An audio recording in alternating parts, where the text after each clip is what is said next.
Hello and welcome to Above the Parapet, our research on women in public life. And today I have with me Professor Ruth Simmons, the first woman to head Brown University, the first black person to head Brown University in the States. Professor Simmons, welcome. It's a great pleasure to have you with us on this project, on this research initiative.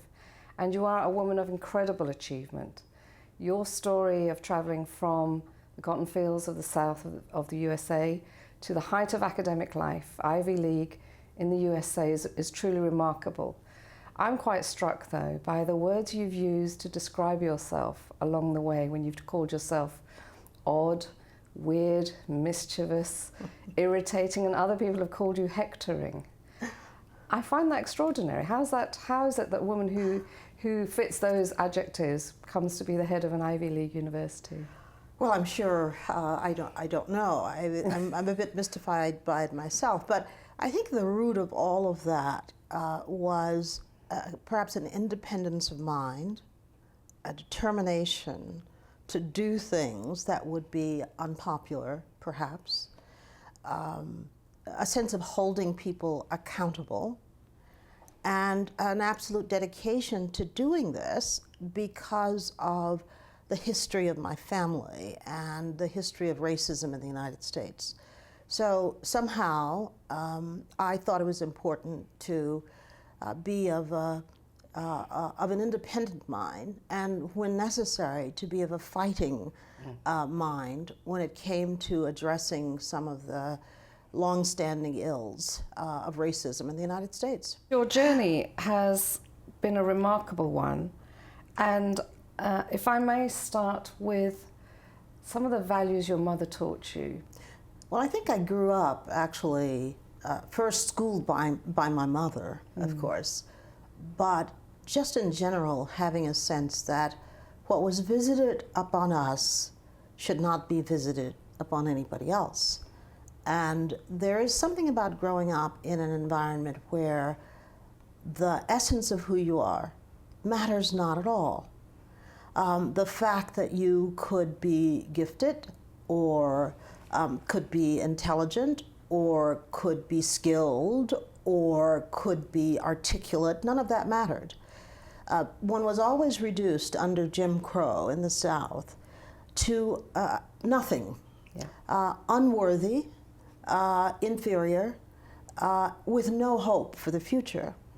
And the unfairness of that struck me, I think, when I was very young. That in combination with the fact that I was one of a very large family, 12 children, I was the youngest. And so sharing was absolutely essential in my family. And perhaps that's why my mother insisted on thinking about others, whether we were respecting others. I remember very much the thought that I could never consider myself better than any other human being. Yeah. This is just a mantra that we all grew up with. And of course, as a child, I didn't pay much attention to it because this is, after all, something your mother is telling you. And I kind of half listened. But as I grew older, honestly, the power of that idea began to rest with me. And I understood what she was trying to say to us. And when you went to study, when you left the rural experience, you moved to Houston, and then you left home, your close, large family, you left home to go to New Orleans to study. That wasn't enough for you. You were studying languages, and you were looking outside your own experience. But then you went on to study in France. And it's here that I think you told me you understood that the issues around race and discrimination that you personally had experienced were not confined to the US alone. Yes. And you talk about beginning to forgive your country. Yes. What was that like, and what did it mean to you? Well, of course, until I was 17 years old, I had had no experiences with other races at all because Houston was deeply segregated. Yeah. And I went to a segregated college, so getting outside the United States, where races mingled more freely, was an opportunity for me to debunk some of the myths that I had grown up with vis-a-vis our country and vis-a-vis the characteristics of different races, let's say.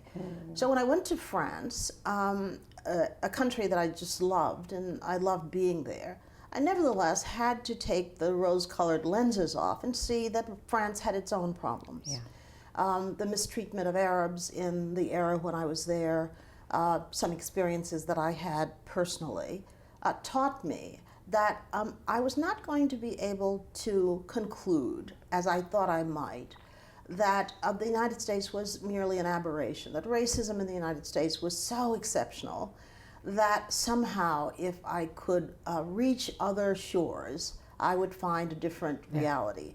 Yeah. That was clearly not the case, and I learned that. So I began to see my own country differently because of that. That was a very important step for me. Yes. And that's also a story of the power of education for you. It's Yes. opened doors for you, it's helped you to understand the world outside your own experience. Yes. And then you at some point made a commitment to a career in education. Well, there's so many reasons. I'm not sure I can articulate them succinctly, but first of all, education gave me freedom. The freedom to do things that I couldn't have dreamed of doing before. I mean, imagine at 17 to discover that I could assert my intelligence, I could strive, I could imagine doing things that I couldn't have imagined before, I could travel, I could seek the truth. This was a very powerful thing for me. Yes. Now, we started by talking about your being irritating or a nuisance to people, and you talk about being able to find a voice with which to criticize or to engage critically as well as to move through the ranks. There was a position you were offered once where you had conditions for accepting it. I fought the idea of being a token, really since the time I was a student. And I was approached about leading the Afro-American Studies department at Princeton. I knew nothing about Afro-American Studies. My specialty was French. And yet here the university was approaching me and asking me to lead a program in Afro-American Studies for no reason other than the fact that I was a convenient color. I was black. So I refused initially to do it. They came back to me and asked me to reconsider. And so I thought about it and decided that perhaps this might be something that was important to do if I could do it in the right way. And so I went to the dean of the faculty and I gave him 8 conditions. And I said, if you reject any one of these, I won't do it. And so I gave him those conditions and he accepted them all. And so I agreed to take it on. It turned out to be a wonderful thing for me to do, actually, and I enjoyed it immensely. But there was no pretense at all about my being qualified to do it. So I recruited people to come in, and then, as I had said when I started, I wouldn't continue. I would only do it on a very short-term basis, so that's what I did.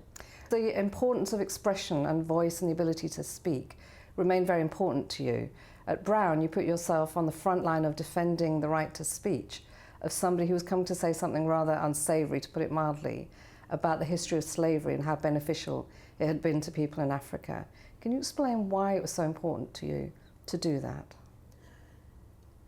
I think because if one has ever grown up in an environment where it was a crime to speak, in effect, one can appreciate more than others the freedom that we have to express our views.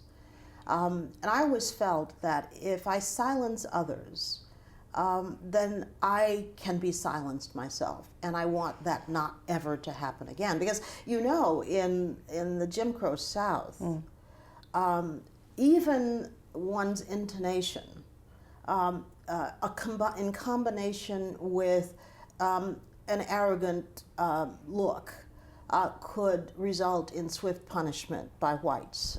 The whole syndrome of the uppity nigger in the South was all about silence. The whole effort to prevent blacks from being educated so that they could find their voice was all about silence. The whole effort to prevent blacks from from voting was all about silence. Yeah. So this notion of keeping people from speaking whatever their views happen to be, even when they're heinous views, that's something that means a lot to me. Yes. So I went to this event to hear a man say that my forebears were better off being enslaved because I want to protect the right of others to oppose what he says, to speak freely, in the interest, especially of human rights. I'm aware, and you've talked about it today, that there's a real drive not to be reduced to your identity in terms of black person or a woman, as all of us, I think, often fight. Let's not dwell on those only. What would you say are amongst your greatest achievements, or what are you particularly proud? I guess I would start by saying I'm proudest of the way that I tried to govern. That is to say, with transparency, with full inclusion of the community in the decision-making process. I worked very hard on governance, I would say, and that because it was important to me, continuing on the same theme of the freedom of people to participate in the democratic process. Yeah. I'm proudest perhaps of that, but in addition to that, I think both Smith and Brown expanded greatly under my leadership. Yeah. I created an engineering program for women at Smith College, the only one at a women's college in the United States. I worked very hard on making the university available to and accessible to the students with the least economic ability to attend so-called elite institutions. It was my belief that the Ivy League ought to be the province of the poorest in our country. And carrying that message forward was extremely important to me. And so expanding financial aid and making Brown need blind and increasing financial aid assistance at Smith, I think most people would say that those were among my most important achievements. And in some ways they're about turning on its head what those elite universities are about. Yes. They're about changing who's there and who has access to that elite space. Yes. So the Ivy League finally woke up to the possibility of having a woman leading an institution when you were appointed. Women look to you for inspiration, and I know that many take a lot of inspiration from you. Can we just finish by just think about what you advise them to do for women who want to follow you into seniority of academic leadership?